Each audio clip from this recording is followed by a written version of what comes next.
as the rain-burdened cloud, who has incarnated in the form as the divine Rama. He says, my Lord, dwell ever in my heart with Sita and your brother. Now he says, Asaka hijoga nitatanujara Rama kripa vaikunta siddhara. With those words, he consumed his body in the fire of yoga. Now they have the power to get the vital airs within the body to come together and to create a fire. That's the power of the yogi. Nobody has to put a match. And a complete cremation. So having made that request of Sri Ram, through the power of yoga, he consumed his body. And Tulsidas says, Ram Kripa Vaikunta Siddhara. Ram Kripa means the grace of Prabhu Sri Ram. Vaikunt is the home of the divine. By the grace of Prabhu Sri Ram, he ascended to the divine abode of Sri Ram, Vaikunta. He says, Tata Muni Hadirina Nabhayu Pratamahi Veda Bhakti Bada Layo. He says, the sage was not absorbed in the person of Sri Hari because he had received the boon of separate devotion before death. Now, actually, there are different types of moksha. There are 4 different types of moksha. He received moksha, but I will explain that through this. The 4 types of moksha or liberation is Salokya Mukti. In Salokya Mukti, residence in the same heaven as God. You go to that same residence, and that is where Sarbhung went.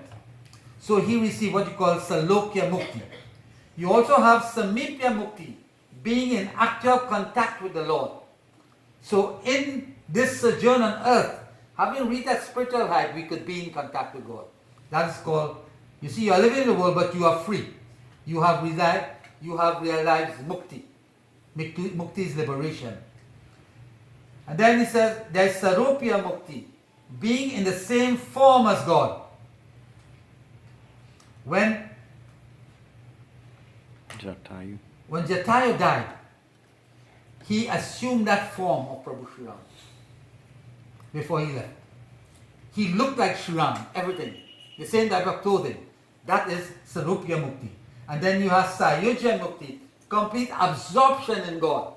You and God become one. Now, if you and God become one, then there is nothing you can enjoy, it is just God.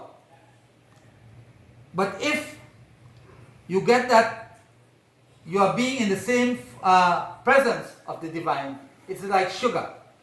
Could sugar taste itself? Sugar cannot taste itself. But you, on the outside, can take sugar and say, oh, this is sweet.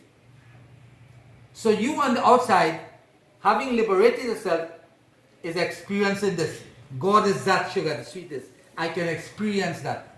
But if you are with God, if you are absorbed in God, you cannot experience that sweetness, because that sweetness is in you. The sugar doesn't taste the sweetness.